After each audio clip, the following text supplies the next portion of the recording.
Hola, hoy vamos a practicar las fijas de dictado por los mejores profesores prologignos. De esta manera estarás más cerca de ingresar a las mejores universidades del Perú. Recuerda, tus aspiraciones son tus posibilidades. Quedamos en que el amor era ambivalente. Eso quiere decir que si es correspondido, tu percepción del mundo, del universo, se vuelve armonioso. Todo lo ves bonito, todo es perfecto. Pero el problema cambia radicalmente si no es correspondido. Si no hay correspondencia, entonces tu percepción del mundo ya no es armoniosa, sino caótica. ¿Ya? Refleja el caos cuando no hay correspondencia amorosa. Muy bien. Ahora, el destino. A diferencia del mundo clásico, en el Renacimiento, el destino ya no depende de la voluntad divina, ya no depende de los dioses. El destino está en manos del ser humano, depende de la voluntad humana. ¿Ya? ¿Qué viene a ser el lugar ameno? Es un tema recurrente, sobre todo en las églogas. ¿Ya? El lugar ameno es el paisaje idílico. O sea, un paisaje feo o bonito. Bonito, armonioso, bello. Y expresado a través de un lenguaje hermoso, a través de un lenguaje poético. ¿Qué viene a ser el Beatus Ille? Quiere decir dichoso aquel. ¿Y quién es dichoso? ¿Quién es aquel dichoso? El que disfruta de la hermosa naturaleza, ¿ya? Del hermoso paisaje natural.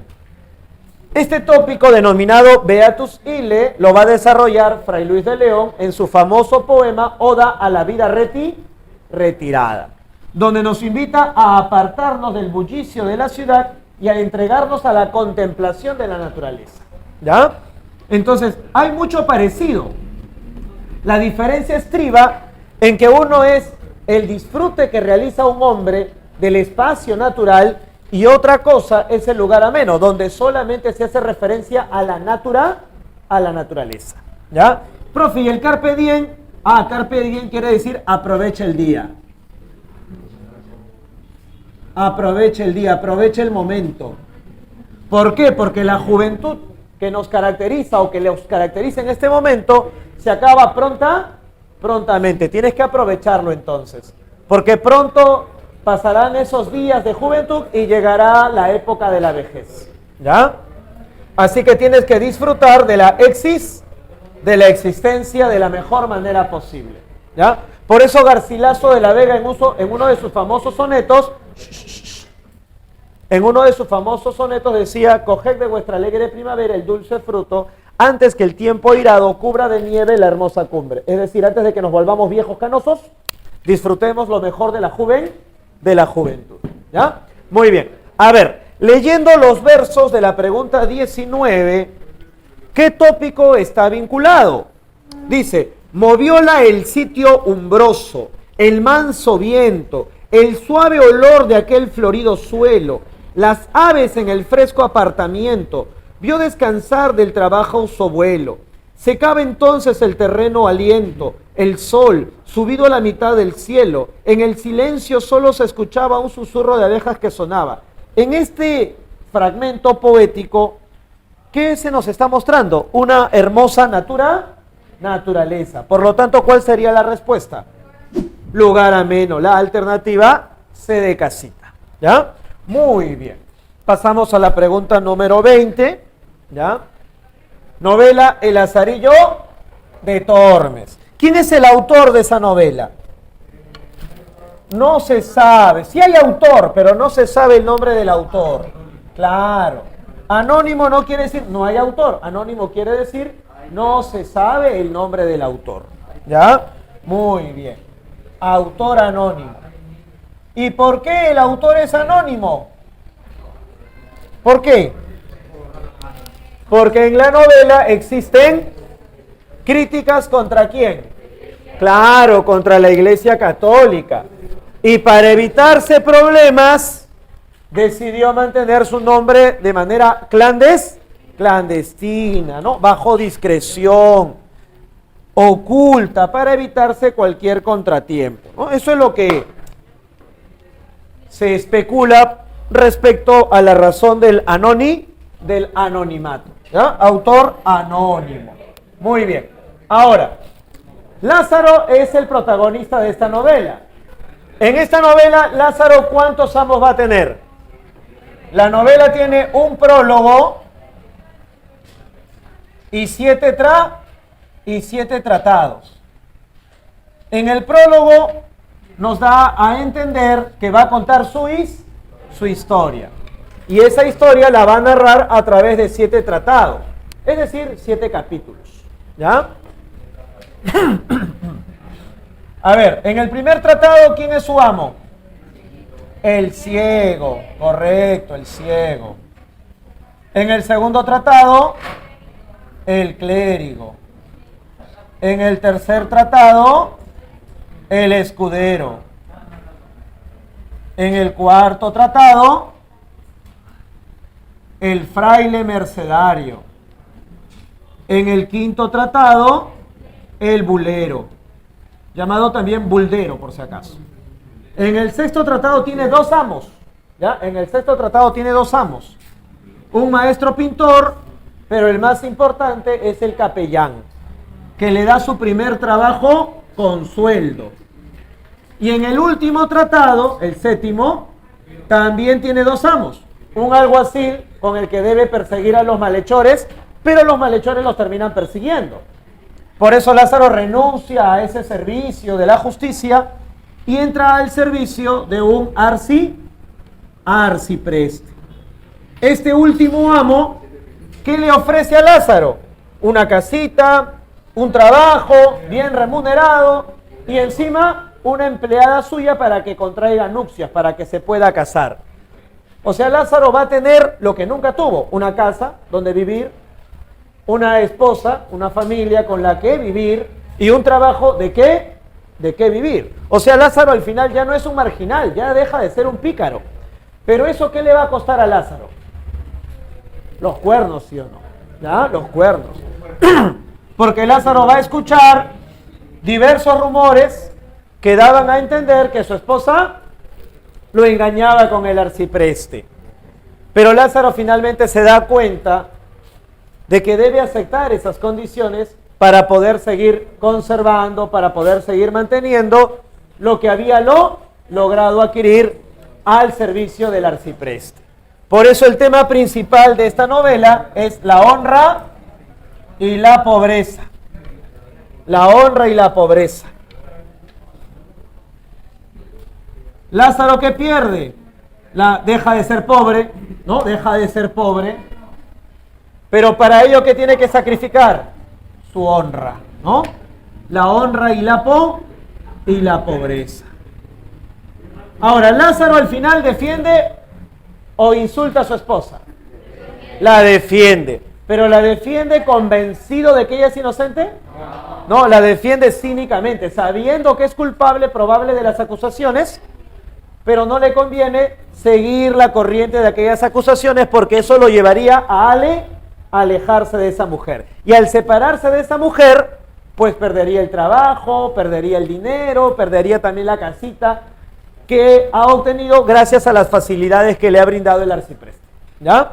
Por lo tanto, Lázaro lo perdería todo, por así decirlo. Por eso el tema es la honra y la pobreza. Lázaro trata de limpiar su honra defendiendo cínicamente a su esposa para no volver a ser pobre, para no volver a la calle. Ahora, de todos los amos, ¿cuál fue el más importante para Lázaro? Claro, el ciego, porque él lo preparó para la vida. Lázaro, ¿cómo era cuando conoció al ciego? ¿Muy vivo, muy despierto o muy inocente? Muy inocente. Quien lo saca de esa inocencia es el ciego. Una gran ironía. Quien le hace abrir los ojos a Lázaro y le hace ver el mundo tal como es el ciego. Por eso en esta novela que existe la ironía. También el humor. Pero tanto la ironía como el humor, ¿para qué sirven? Para realizar críticas contra la sociedad. ¿Ya? Muy bien. ¿Qué vamos a marcar en la pregunta número Número 20. ¿Cuál será la respuesta? Dice, yo le puse bien derecho enfrente del pilar y doy un salto y póngome detrás del poste como quien espera tope de toro. Y le dije, salta todo lo que podáis porque deis de este cabo del agua. O sea, para que le des a este otro lado, ¿no? Aún apenas lo había acabado de decir cuando se abalanza el pobre ciego como cabrón y de toda su fuerza arremete. Tomando un paso atrás, o sea, tomó impulso todavía para correr. Y una vez que saltó, ¿contra qué se golpeó? Contra un poste. Lázaro se había colocado astutamente detrás del poste. ¿Para qué? Para que el ciego se diera de cara contra el poste. ¿Y por qué hizo eso Lázaro con el ciego? Si el ciego le enseñó lo más importante a Lázaro, valerse por sí mismo, usar su ingenio, ser astuto y dejar de ser ingenuo, muchas veces el ciego le pegaba, ¿no? A veces le decía, Lázaro, ven, ¿para qué? Para pegarte, pum, le pegaba. Entonces, cansado de esos golpes, Lázaro decide vengarse. ¿Cuál sería la clave entonces? ¿La B de beso? ¿La narración en primera persona otorga mayor verosimilitud al argumento? O sea, si no hay narrador en primera persona, ¿no sería verosímil? La A no es la respuesta tampoco. El amo estrelló la cabeza de Lázaro. Acá estamos observando cómo Lázaro estrella a su amo. ¿Ya? La clave sería la D. El castigo que inflige Lázaro a su segundo amo. ¿El ciego es su segundo amo? Claro, la E de enano. La secuencia presenta la consumación de la venganza. O sea, concreta Lázaro su venganza. ¿Ya? El protagonista es Lázaro, él concreta su venganza. ¿Ya? La alternativa E de enfermo. Muy bien. A ver, pregunta 21. Tema. Luis de Góngora.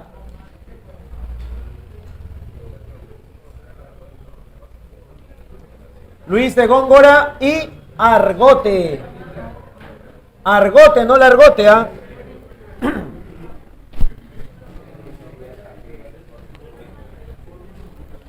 A ver, chicos, pregunto, ¿Luis de Góngora y Argote es un poeta renacentista o barroco? Barroco, muy bien. Pertenece al periodo barroco de la Edad de Oro, siglo XVII. ¿El barroco se caracterizó por su sencillez o por su complejidad? A ver, ¿qué dicen ustedes? Claro, es un poeta barroco que se caracterizó por ser complejo, poeta barroco. Sin embargo, Góngora posee dos variantes en su poesía. ¿Ya? Góngora es denominado de dos maneras. Tiene dos variantes. Claro, poeta de la luz y poeta de las tinieblas. Poeta de la luz y poeta de las tinieblas.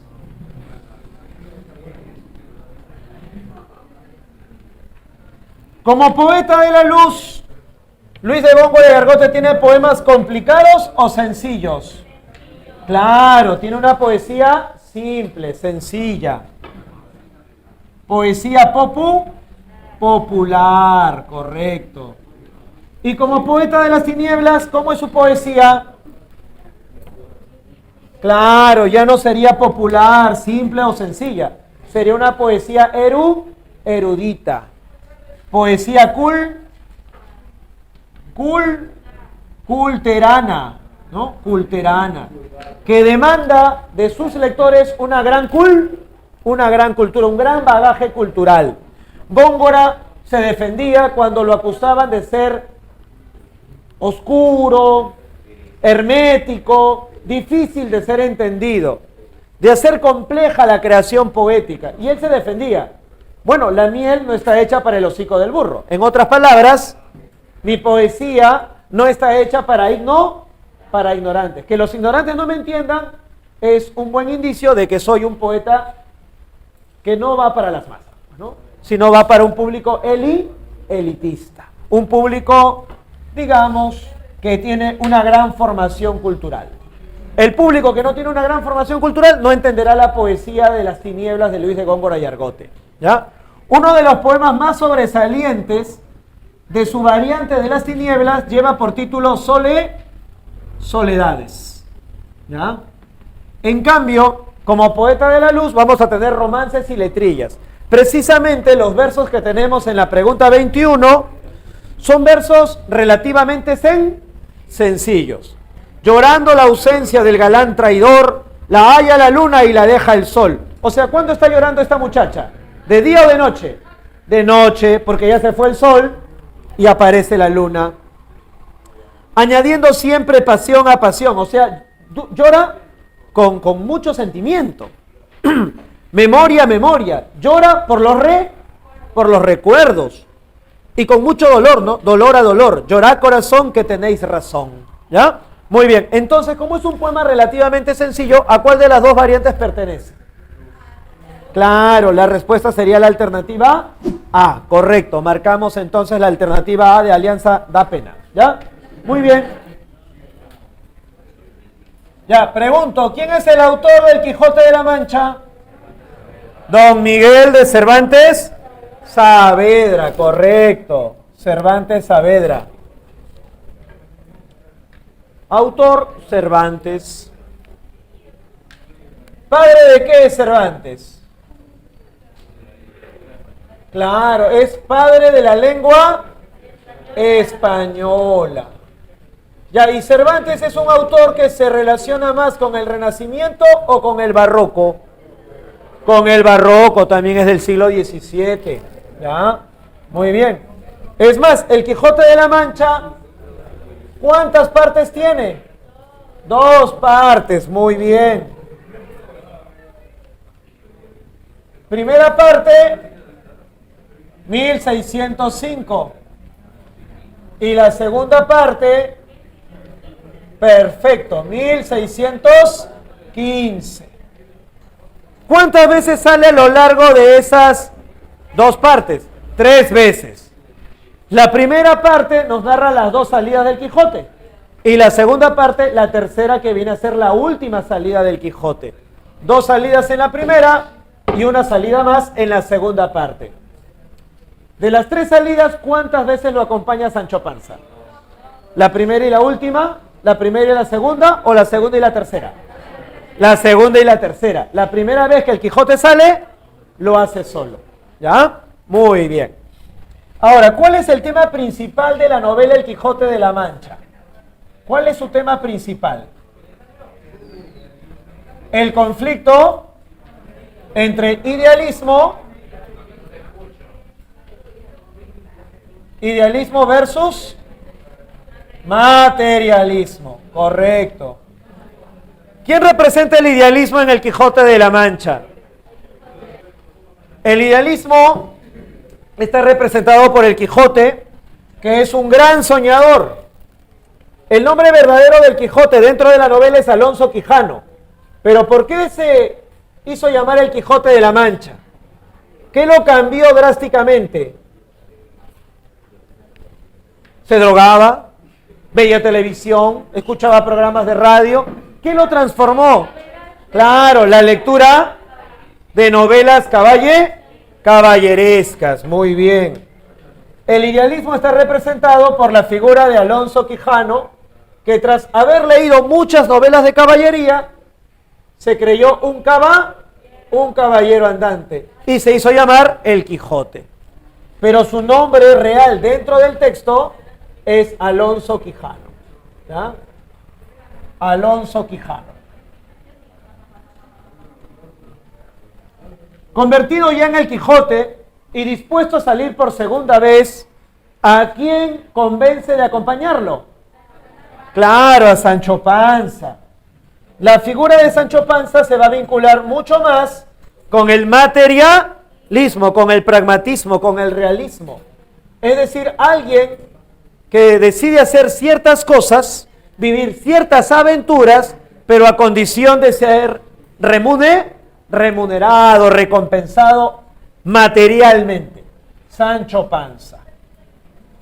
Ahora, esta oposición se va a plasmar en distintos aspectos. Esta oposición no solamente se aprecia de la manera en que hemos señalado, entre uno idealista y otro materialista, sino también en cómo perciben la realidad, ¿ya? El Quijote altera la realidad fruto de sus fantasías literarias.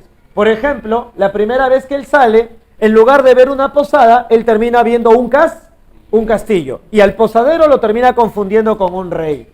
Posteriormente, cuando ya sale acompañado de Sancho Panza, en su primera aventura juntos, el Quijote, ¿qué ve? Ve gigantes, con los cuales va a librar una gran contienda, para limpiar de la tierra tan mala simiente. Pero Sancho Panza, ¿qué logra observar? Claro, logra observar lo que la realidad indica, ¿ya? Entonces, uno es soñador, idealista, y el otro es realista en cuanto a su percepción de la realidad, ¿ya? Y eso es lo que observamos en este fragmento, una oposición en cuanto a la percepción de la realidad. En esto descubrieron 30 o 40 molinos de viento que hay en aquel campo, y así como Don Quijote los vio, dijo a su escudero: la aventura va guiando nuestras cosas mejor de lo que acertáramos a desear, porque ves allí, amigo Sancho Panza, donde se descubren 30 o poco más desaforados gigantes, con quien pienso hacer batalla y quitarles a todos las vidas, con cuyos despojos comenzaremos a enriquecer, que esta es buena guerra y gran servicio de Dios quitar tan mala simiente de sobre la faz de la tierra. ¿Qué gigantes?, dijo Sancho Panza. Aquellos que allí ves, respondió su amo, de los brazos largos que los suelen tener algunos de casi 2 leguas. Mire vuestra merced, respondió Sancho, que aquellos que allí se parecen no son gigantes sino molinos de viento, y lo que en ellos parecen brazos son las aspas que volteadas del viento hacen andar la piedra del molino. ¿Cuál sería la alternativa correcta? Claro, muy bien, lucha entre realidad e idealidad. Muy bien, la respuesta es la alternativa de Edo, correcto. Ahora, ¿qué pasa con el Quijote y Sancho Panza al final, pero al final de la novela? Intercambian psicologías. El Quijote se sanchifica, se vuelve más realista, más materialista, más pragmático, y Sancho Panza se contagia de los idealismos y ganas de vivir aventuras de su antiguo amo, que había recuperado ya la razón. A ver, en la pregunta 23 nos dan un fragmento de la novela El Quijote de la Mancha y nos solicitan si las afirmaciones que están numeradas en romanos desde el 1 hasta el 4 son verdaderas o falsas. A ver, leamos el fragmento. ¿Cómo dices eso? Respondió Don Quijote. ¿No oyes el relinchar de los caballos, el tocar de los clarines, el ruido de los atambores? Son los encargados de ejecutar, ¿no?, los sonidos de percusión sobre los tambores. No oigo otra cosa, respondió Sancho, sino muchos balidos de ovejas y carneros. Y así era la verdad, porque ya llegaban cerca los 2 rebaños. Hasta ahí encontramos que el Quijote confunde los balidos de ovejas y carneros con sonidos vinculados con la guerra, con el enfrentamiento de 2 ejércitos.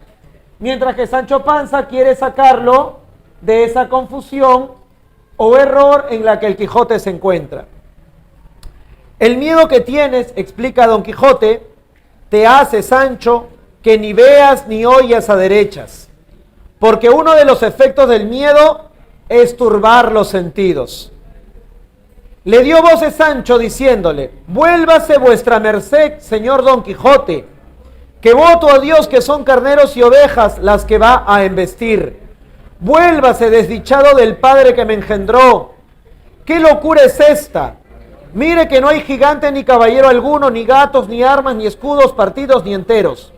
A ver, veamos si las afirmaciones son correctas o son falsas. La primera afirmación dice: ¿se produce el intercambio de psicologías? O sea, ¿Sancho ahora es idealista? No se produce. No se produce Ningún intercambio psicológico. No se produce ningún intercambio psicológico. Esto todavía, el intercambio de psicologías, se va a producir en la segunda parte, durante la tercera salida. Al final, ahí recién se va a producir ese intercambio. ¿Ya? Muy bien. Así que la primera es falsa. La segunda, la aventura de los rebaños corresponde a la primera salida. ¿Podrá ser la primera salida? ¿Por qué no es la primera salida? Porque la primera vez que el Quijote sale, lo hace solo, sin Sancho Panza. El suceso corresponde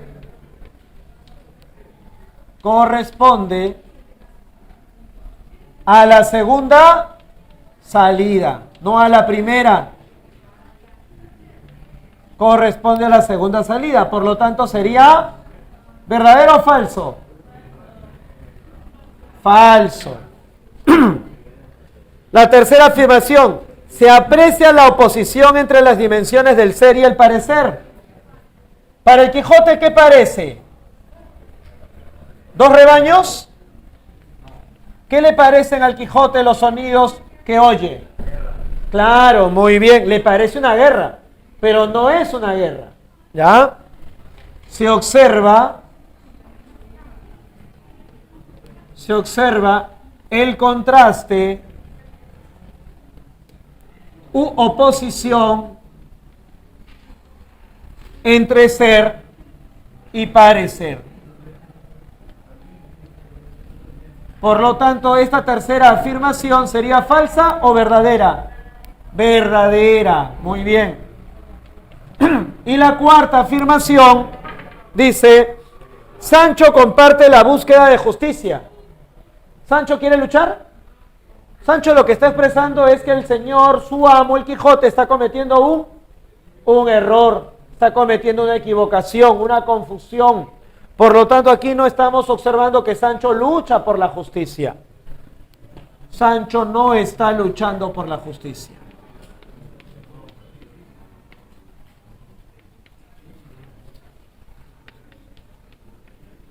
Por lo tanto, esta sería verdadera o falsa. Falsa también. Clave. ¿Cuál sería la alternativa correcta? La C de casita, ¿no? Esa sería la correcta. La alternativa C. Segismundo, ¿personaje de qué obra es Segismundo? La vida es sueño, muy bien. ¿Y quién es el autor de La vida es sueño? ¿William Shakespeare? ¿Quién es entonces? Un dramaturgo del barroco. ¿Cómo se llama ese dramaturgo barroco?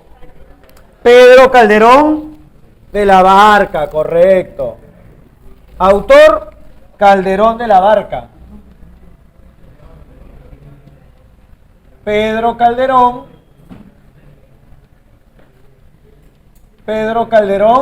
de la Barca. Muy bien. Él es autor de la obra de teatro La vida es sueño. Ahora, ¿La vida es sueño qué es? ¿Una novela? ¿Un poema? ¿O una obra de teatro?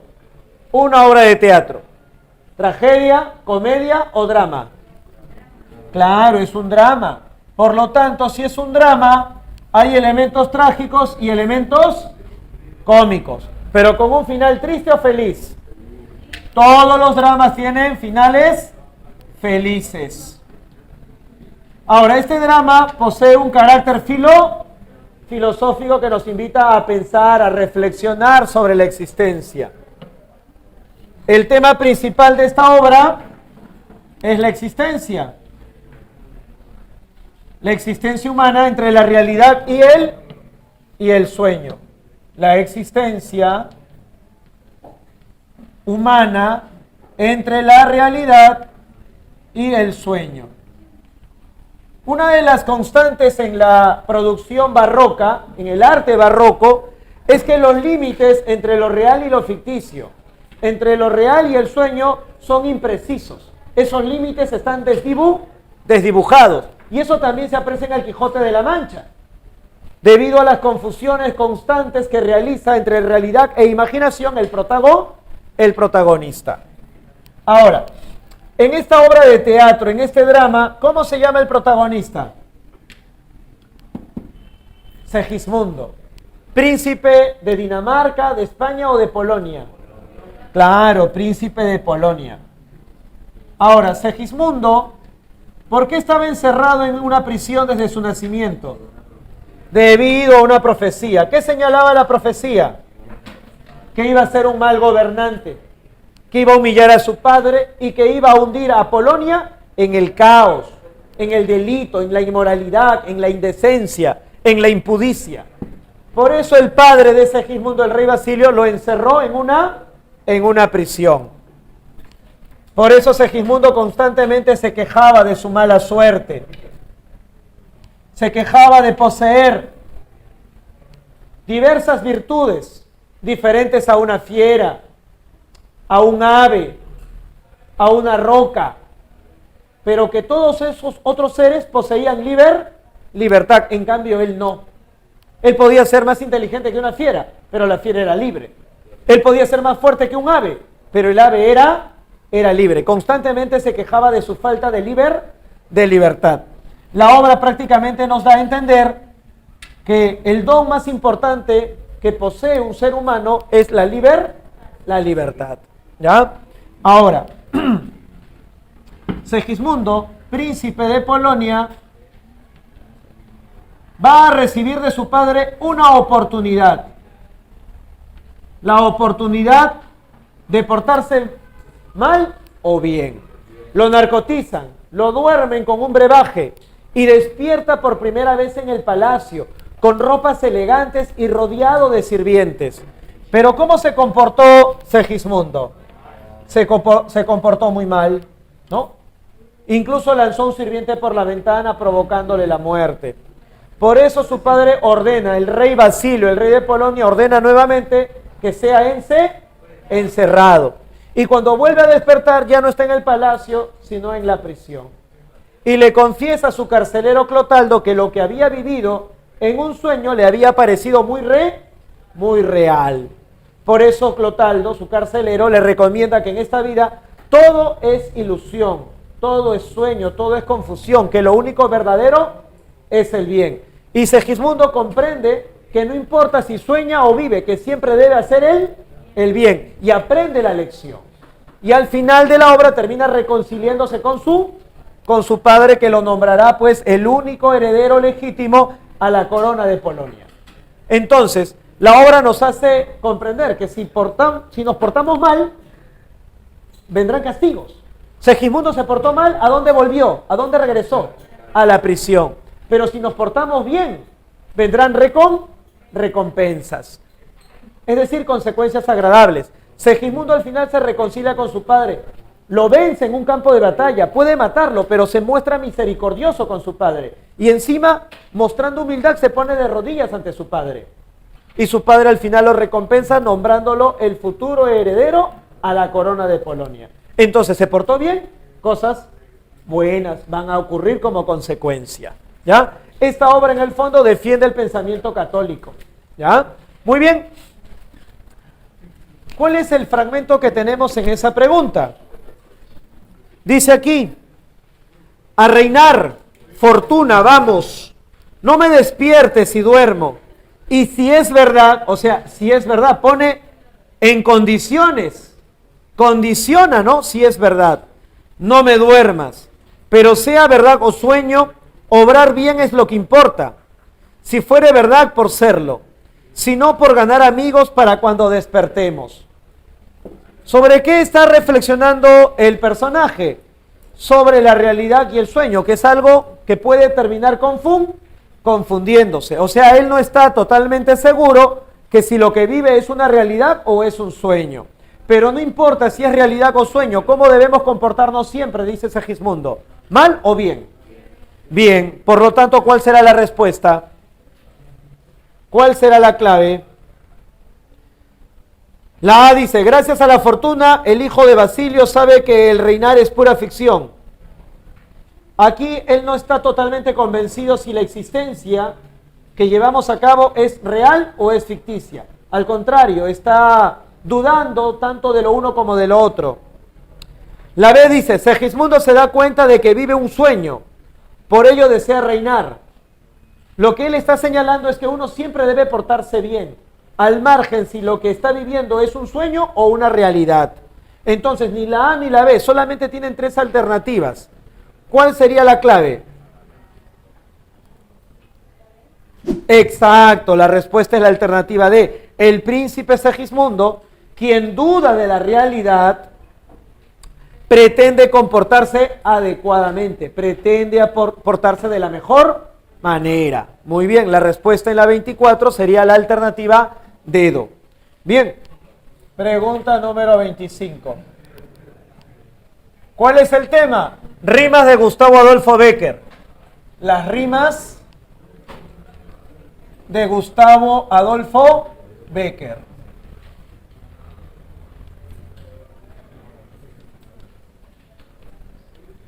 A ver, Bécquer, ¿a qué movimiento literario pertenece? Al romanticismo. Muy bien. En realidad Bécquer no se llamaba Gustavo Adolfo Bécquer.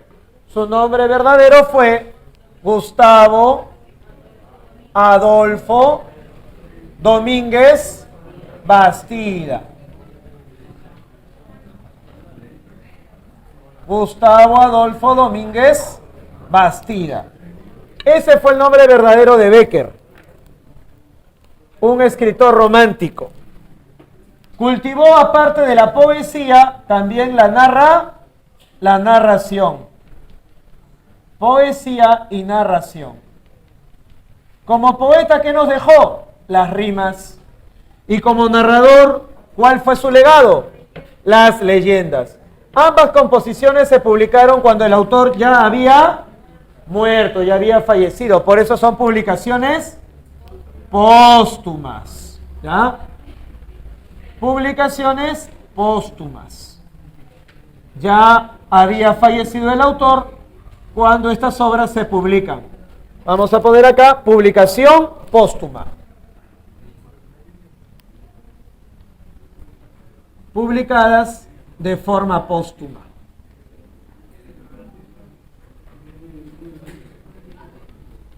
Publicadas de forma póstuma. En las rimas se habla de la mujer. Uno de los temas constantes es el vínculo que existe entre la mujer y el arte, sobre todo con la poesía. La mujer es poesía. Ahora, otra pregunta. En las rimas de Bécquer, ¿el lenguaje empleado por el autor es un lenguaje complicado o sencillo? Sencillo. Se caracteriza por su sencillez formal. ¿Y cómo suelen ser las rimas de Bécquer? ¿Largas o breves? Breves. Otra de sus características es la brevedad, la concisión. Por una mirada un mundo, por una sonrisa un cielo, por un beso yo no sé qué te diera por un beso. Todo eso es un poema. La brevedad, la sencillez y sobre todo la musicalidad. ¿Ya? Muy bien. Y una constante es la idealización de la amada. ¿Ya? La idealización de la mujer amada. En cambio, en las leyendas, la imagen de la mujer cambia drásticamente. En las leyendas, que ya no es verso, que ya no es poesía, sino prosa, y por ende narración, la mujer se va a convertir en un ser demoníaco. La mujer es un ser hermoso, bello, pero que posee un carácter, un espíritu que condena al hombre que se enamora de ella. Lo condena a su desgracia, a su perdición o a la pérdida de la existencia misma. ¿Ya? De esa manera se aprecia a la mujer en las leyendas. A ver, leamos los versos correspondientes a esa pregunta. Tu pupila es azul y cuando ríes Su claridad suave me recuerda el trémulo fulgor de la mañana que en el mar se refleja. Tu pupila es azul y cuando lloras, las transparentes lágrimas. En ellas se me figuran gotas de rocío sobre una violeta. Tu pupila es azul y si en su fondo como un punto de luz radia una idea, me parece en el cielo de la tarde una perdida estrella. Aquí a la mujer la está vinculando con elementos de la naturaleza. Incluso señala que las lágrimas de la mujer son gotas de rocío. ¿Ya? Muy bien, entonces podemos señalar que la imagen de la mujer no está siendo criticada, sino más bien ensalzada, exaltada. Muy bien, ¿idealiza a la mujer? Correcto, la primera es verdadera, ¿ya? La primera es verdadera. Resalta su complejidad formal, una de las características es la sencillez. Entonces la segunda sería falsa. Profe, ¿hay epíteto? Trémulo, fulgor, ¿ya? Todo fulgor de luz vibra, por lo tanto es trémulo, tembloroso, vibrante. Y toda lágrima es transparente. Las transparentes lágrimas sería otro ejemplo de epíteto. Recurre al uso del epíteto, verdadero.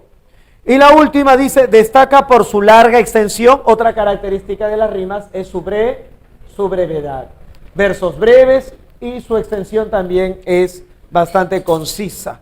Por lo tanto, la clave sería la C de casita, ¿no? La alternativa correcta, la C de casita. Tanto la 26 como la 27 nos vinculan con Federico García Lorca. Y Federico García Lorca está vinculado con una generación. ¿Con qué generación se vincula la obra de Federico García Lorca?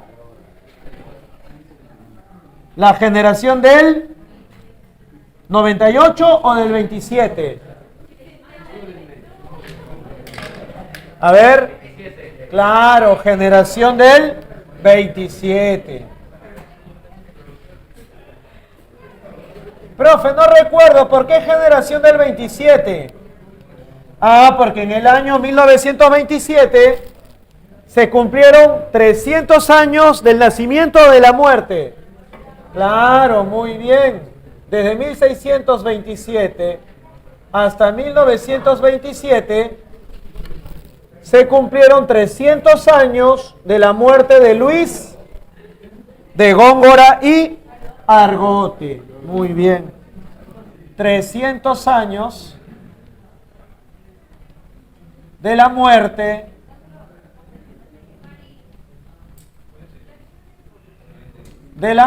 de Góngora y Argote. ¿Ya? 300 años. En honor a esos 300 años, en honor a ese tricentenario, se le rinde homenaje al poeta barroco Luis de Góngora y Argote. Ahora, de la generación del 27, ¿quién es su máxima figura? No me van a decir Góngora, porque la generación del 27 le rinde homenaje a Góngora. Claro. Uno de los poetas que le rindió homenaje a Góngora con sus amigos fue Federico García Lorca. Federico García Lorca.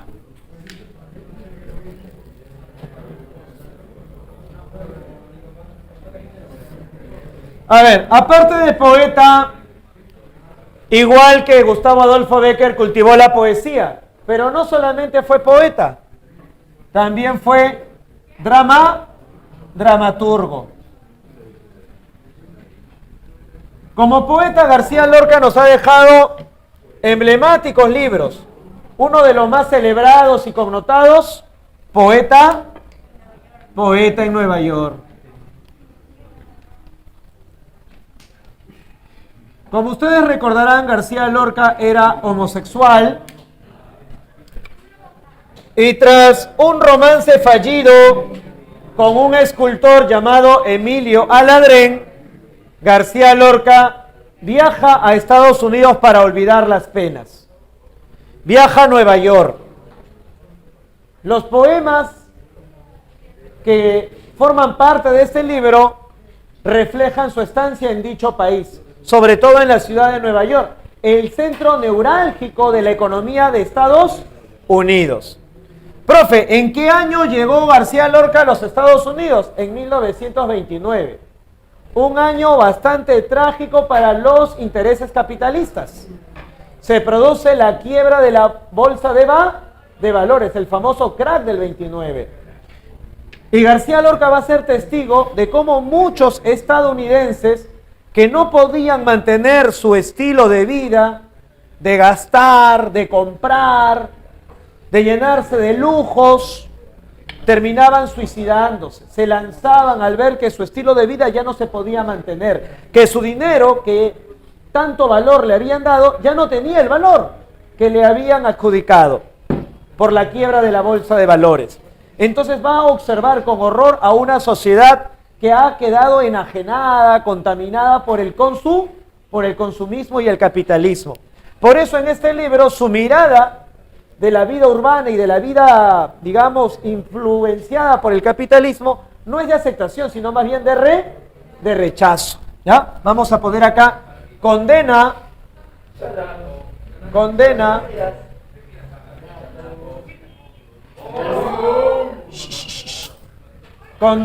a la sociedad alienada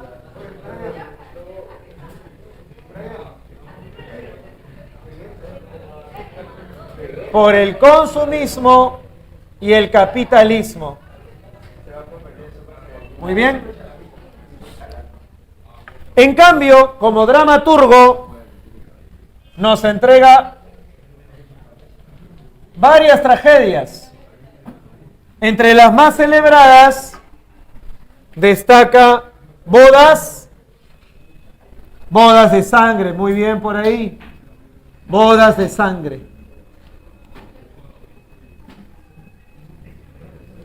Bodas de sangre. Una tragedia en 3 actos. Escrita tanto en prosa como en verso, donde se respira un ambiente machista en un escenario rural, ambiente rural y machista, donde las personas no pueden ser felices, ¿ya? Porque se ven obligadas a respetar ciertas normas o reglas sociales. Bien, veamos qué dice el fragmento correspondiente a Poeta en Nueva York. Yo denuncio a toda la gente que ignora la otra mitad, la mitad irredimible, que levanta sus montes de cemento. Es una metáfora, sus montes de cemento, a los edificios. En lugar de una selva natural, es una selva artificial. En lugar de árboles, en lugar de cerros, edificios, ¿ya? Rascacielos. Donde laten los corazones de los animalitos que se olvidan. O sea, al construir esas grandes edificaciones, al levantar esos enormes y gigantescos rascacielos, se está dejando de lado a los animalitos. Es decir, a la naturaleza. Y donde caeremos todos en la última fiesta de los taladros. En relación a los versos citados de Oficina y Denuncia, poema de Poeta en Nueva York, de García Lorca, marque la alternativa que contiene la afirmación correcta. ¿Cuál será la alternativa correcta? ¿Habla de erotismo en estos versos? No, no habla del deseo que le genera pues otro cuerpo u otra persona. Muestra un paisaje de edificios, puede ser hasta ahí. Celebrando el crecimiento urbano, ¿él celebra el crecimiento urbano? Él más bien condena que ese crecimiento urbanístico está destruyendo la naturaleza. Entonces para él ese progreso materialista, impulsado por el capitalismo, no es un verdadero progreso, porque cuando hay progreso todo mejora. Y aquí lo único que se está construyendo son edificios, rascacielos, pero a su vez se está destruyendo la naturaleza y se están depredando a los animales. Entonces no hay un verdadero progreso, cuando también hay destrucción. ¿Manifiesta dolor por la ausencia y lejanía de sus seres queridos? Aquí no habla de eso. Solamente tenemos dos alternativas, la A o la B. La B dice, ¿expresa su admiración por la moderna ciudad de Nueva York? No, entonces solamente quedaría la opción A. Denuncia la enajenación del hombre en la sociedad capitalista, ¿no? Y eso se vincula con el tema central o principal de esta obra. ¿Cuál es el tema vinculado a la pregunta 27? Bodas de sangre. ¿Quién es el autor de Bodas de sangre? Federico García Lorca. Muy bien, en Bodas de sangre hay un triángulo amoroso, ¿ya? ¿Quiénes constituyen ese triángulo amoroso? La novia, que luego se va a convertir en la esposa del novio, y su ex. Claro, Leonardo. Sin embargo, el apellido de Leonardo era Félix, su apellido. La madre del novio odia a la familia Félix. ¿Por qué odia la madre del novio a la familia Félix? Porque miembros de esa familia mataron a su esposo y a su hijo mayor, a su primogénito. Por eso los odia.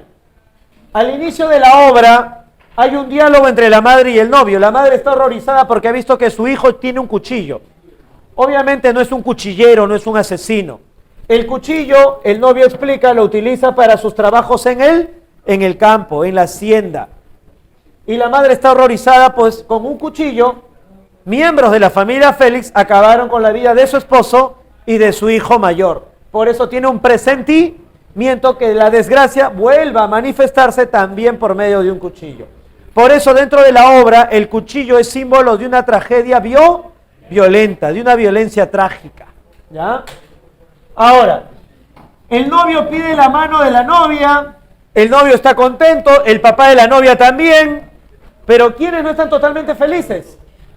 Ni la novia, porque no ha olvidado del todo a su ex, ni la madre del novio, porque la madre del novio ha descubierto que la novia en el pasado había sido pareja de Leonardo Félix, y a la madre no le gusta el pasado de la novia, pero guarda silencio para no empañar la dicha de su hijo.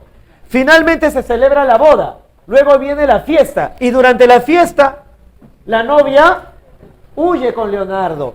Lo curioso es que Leonardo estaba casado. ¿Con quién estaba casado? Con la prima de la novia. Y encima tenían un hijo que ya estaba en brazos y uno por venir porque su esposa estaba embarazada. ¿Eso qué significa? Que Leonardo no respetó que era un hombre casado y terminó huyendo con una mujer que se había acabado de casar. Por lo tanto, tanto la novia como Leonardo son rebeldes ante las normas sociales. Normas que impedían que los dos pudieran ser felices cuando pudieron. Y cuando pudieron, ¿por qué no se casaron? Porque en una sociedad machista, el varón es el que provee, es el que asiste económicamente. Pero la familia de Leonardo no estaba al nivel de la familia de la novia. Por eso el papá de la novia se opuso a la relación.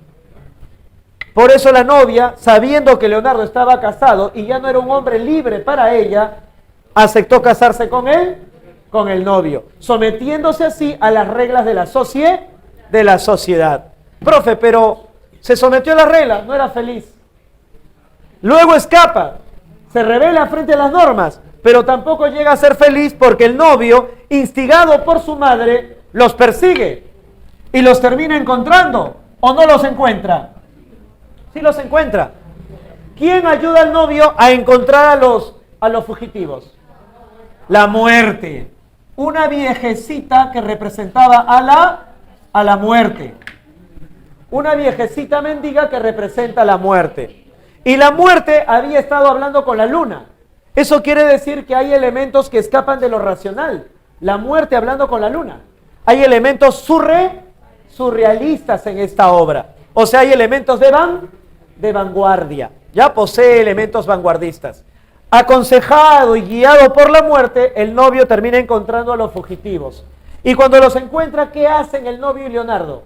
Bajan de sus caballos, sacan sus largos cuchillos de acero y cuando están a punto de batirse, la luz que ilumina el escenario se apaga por completo. Cuando vuelve a encenderse la luz, los dos cuerpos, tanto de Leonardo como del novio, yacen sin vida.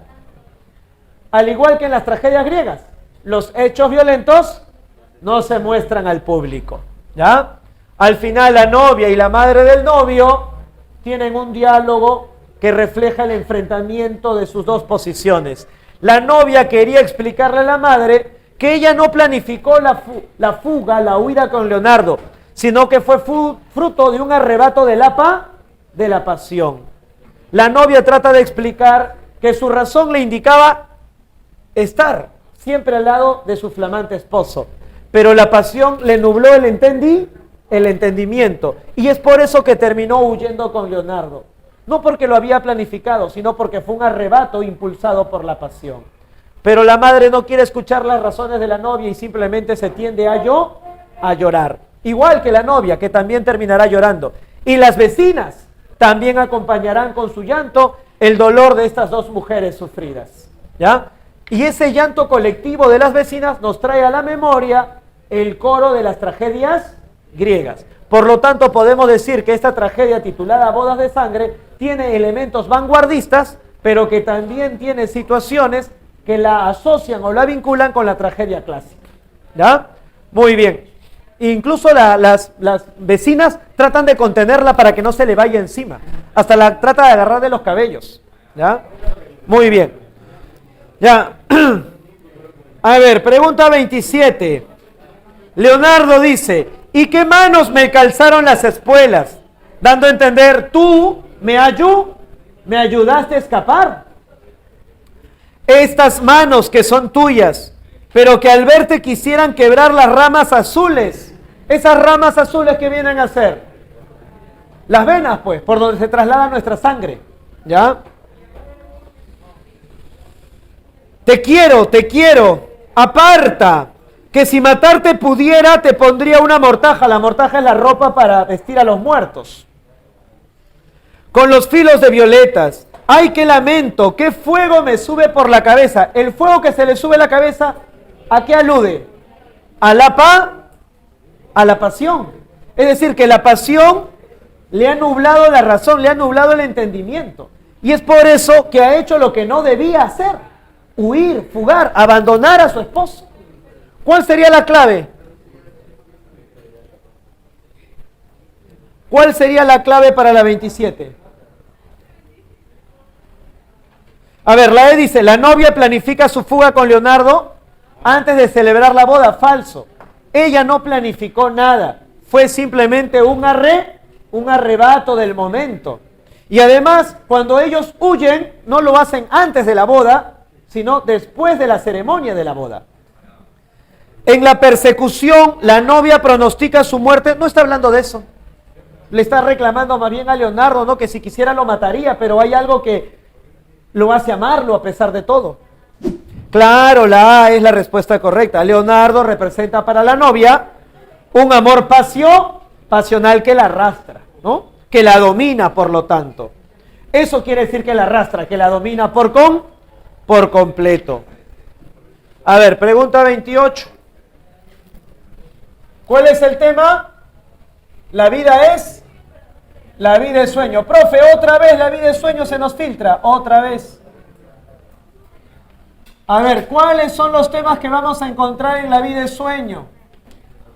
Había una chica que llegó a Polonia en la obra La vida es sueño vestida de varón. ¿Para qué lo hizo? ¿Por qué se vistió de varón? ¿Por qué se travestió? A ver, ¿cuáles son los temas que se van a desarrollar en la vida de sueño? Tema principal, la existencia entre la realidad y el sueño. Para Segismundo, ¿cuál era el don más importante que gozaba el ser humano? Muy bien, correcto, la libertad. Rosaura era la chica que llegó a Polonia para limpiar su honra. La honra.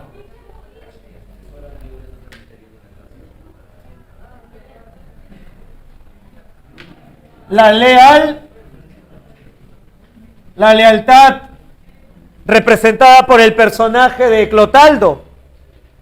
Leal servidor, leal vasallo del rey Basilio. Cuando Rosaura y Clarín, el gracioso de la obra, llegan al inicio de los hechos a Polonia y descubren la torre, la prisión en la que está encerrado Segismundo, inmediatamente son atrapados por los hombres de Clotaldo, quienes los van a desarmar. Clotaldo, al tener la espada de Rosaura en sus manos, le hace preguntas que le van a terminar revelando que la muchacha a la que ha tomado prisionera es su hija. Clotaldo descubre que Rosaura es su hija. Rosaura no lo sabe, él sí ya lo descubrió. Pero tiene una duda. ¿Cuál es la duda que se le presenta a Clotaldo? La duda que se le presenta a Clotaldo es si debe o no entregar a Rosaura. Porque si entrega a Rosaura y a Clarín, que acaban de descubrir la existencia de Segismundo, es muy probable que el rey de Polonia, Basilio, ordene la ejecución de esos dos jóvenes. Pero si no los entrega, estaría siendo desleal al rey. Entonces surge un conflicto entre la lealtad del vasallo y el amor del padre. ¿Y qué pudo más para Clotaldo? ¿El amor de padre o la lealtad de vasallo? La lealtad de vasallo, porque en esa época se consideraba que el poder del rey venía ¿de dónde? De Dios.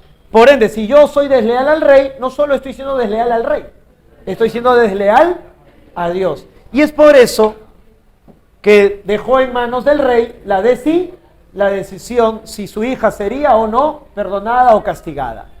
Bien, a ver, con respecto a los temas desarrollados en la vida y sueño de Pedro Calderón de la Barca, fugacidad de la vida que la hace parecer como una ficción. Bueno, el título dice, la vida es sueño, ¿no? La vida es breve como un sueño, ¿ya?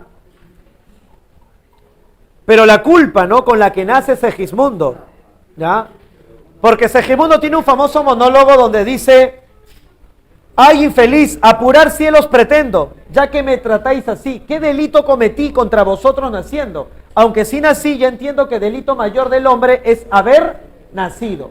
O sea, Segismundo da a entender que todos venimos a este mundo con un pecado a cuestas, transmitido por los primeros seres humanos desde la perspectiva religiosa católica. ¿Quiénes fueron los primeros humanos? Adán y Eva. Ellos desobedecieron a Dios y esa desobediencia se transmitirá como una culpa, como un pecado a los siguientes seres humanos. Por lo tanto, otro tema que también se aborda en esta obra es el pecado original. Para Calderón de la Barca, autor de esta obra, nosotros podemos salir del pecado original. ¿Cómo? Actuando de la mejor manera, siguiendo las enseñanzas religiosas, ¿ya? Siendo misericordiosos, sabios y prudentes. A ver, idea de predestinación del hombre. Chicos, en la vida de sueño, ¿la profecía se cumple? No, porque si la profecía se hubiese cumplido, Segismundo castigaría a su padre, lo humillaría, pero al final le pide perdón a su padre. Así que la predestinación no se cumple. Profecía que señala a Segismundo como un rey déspota y tirano, pero eso no está asociado con la culpa. La E sería la clave, ¿no? Idea del pecado original con el cual nacen todos los hombres, ¿ya? Muy bien, la respuesta en la pregunta 28 sería la alternativa E, ¿ya? Muy bien, ahí nos vamos a quedar el día de hoy.